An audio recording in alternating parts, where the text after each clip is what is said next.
ஸ்ரீமதே ராமானுஜாய நம. ஸ்ரீமதே லக்ஷ்மி நரசிம்ம பரபிரம்மணே நமக. நமஸ்காரங்கள்.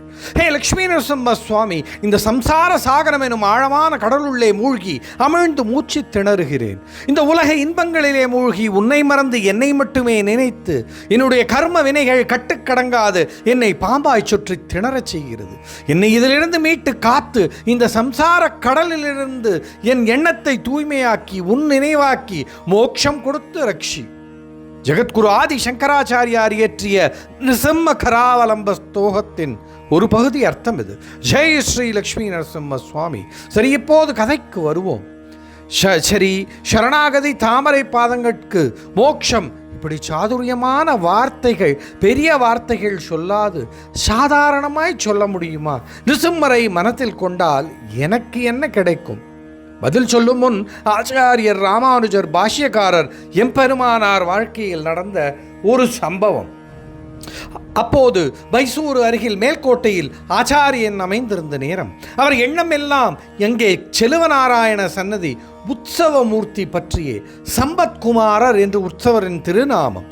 எம்பெருமானாருக்கு அவர் செல்வப்பிள்ளை, அவர் செல்ல பிள்ளை. புதுடெல்லி சுல்தான் அந்த பகுதி படையெடுப்பின் போது கொள்ளை கொண்டு போன விக்கிரகங்களோடு செல்லப்பிள்ளையும் தூக்கி கொண்டு போனார். எம்பெருமானார் முடிவு செய்தார், டெல்லி சென்று சுல்தானிடம் கேட்டால் அவன் சம்பத்குமாரனை நிச்சயம் திருப்பித் தருவான். ஆச்சாரியருக்கு நம்பிக்கை. மேல்கோட்டையிலிருந்து டெல்லி சென்று சுல்தான் மாளிகைக்குள் சென்றார். எம்பெருமானார் பாங்கை கண்டவுடன் சுல்தான் கை கூப்பினார். தெய்வீகம் இவரிடம் தாண்டவம் ஆடுகிறது. என்ன வேண்டுமோ கேளுங்கள் குருவே என்று சொல்ல, என் சம்பத்குமாரன் மேல்கோட்டை உற்சவ மூர்த்தி இங்கே இருக்கிறார், அவரை மட்டும் என்னிடம் கொடுத்து விடு, அது போதும்.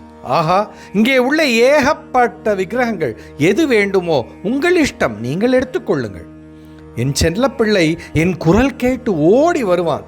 அந்த அறையில் கொள்ளையடித்த ஆயிரக்கணக்கான விக்கிரகங்கள். ஆனால் எம்பெருமானார் தேடி தேடி பார்த்த போதும் அங்கே செல்லப்பிள்ளை இல்லை.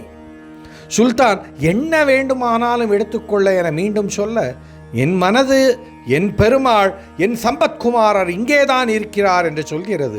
ஆனால் இந்த இடத்தில் இல்லையே என சொல்ல, சுல்தான் ஒரு க்ஷணம் யோசித்து, ஆஹா, என் சின்ன மகள் செல்ல மகள் விளையாட என்று ஒரு விக்கிரகத்தை எடுத்துச் சென்றாள், ஒருவேளை அதுவாயிருக்குமோ? அந்த புறம் உள்ளே நாங்கள் யாரையும் விடுவதில்லை, நீங்கள் உடனே வாருங்கள் என சொல்லி அழைத்து செல்ல, அங்கே பட்டு மெத்தையிலே சம்பத்குமாரன் சுல்தான் மகளுக்கு அருகே உறங்கிக் கொண்டிருந்தார். செல்லப்பிள்ளை என அழகாய் எம்பெருமானார் கூப்பிட அந்த பெருமாள் எழுந்து நடந்து ராமானுஜர் மடி வந்து அமர்ந்தார். உடனே மேல்கோட்டை புறப்பட்டு வந்து மீண்டும் அந்த உற்சவ மூர்த்தியை அங்கே பிரதிஷ்டை செய்து திருப்தியானார் ஆச்சாரியர். இப்பொழுது ஆச்சரியம், பெருமாள் கண்ணிலிருந்து தாரை தாரையாய் கண்ணீர். ராமானுஜர் பெருமாளை கேட்க, அந்த சுல்தான் மகள் என் மீது உயிரையே வைத்திருந்தாள். அவள் தூங்கும் நேரம் சொல்லாமல் இங்கே வந்தேன். அங்கே அவள் கடலாய் கண்ணீர் பெருகி உண்ணாமல் உறங்காமல் உருகிறாள் எனக்காய். நினைத்து எனக்கு தாங்கவில்லை என செல்லப்பிள்ளை சம்பத்குமாரர் சொல்ல, இப்பொழுது ஆச்சாரியன் செய்தி அனுப்பி சுல்தான் மகளை இங்கே வந்து சன்னதியுள்ளே அந்த சுல்தான் மகளை பெருமாளிடம் காட்ட, ஜோதி ஒன்று புறப்பட்டு சுல்தான் மகள் அங்கே மூர்ச்சியாய் பெருமாளோடு கலந்தாள்.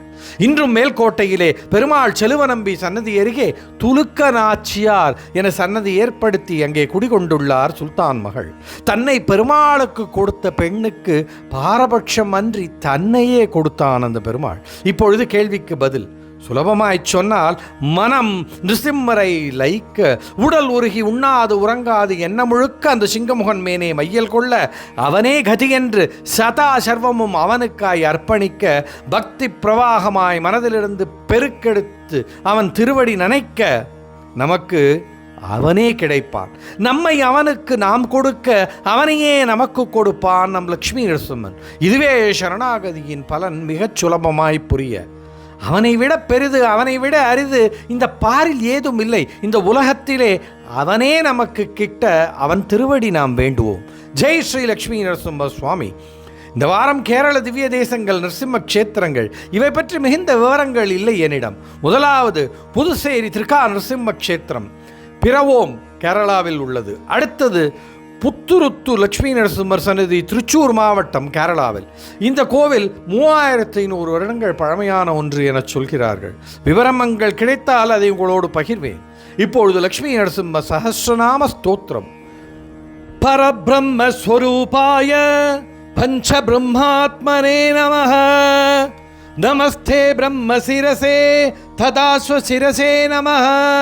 அதர்வ சிரசே நித்யம் அசைனி பிரதிமாய ச.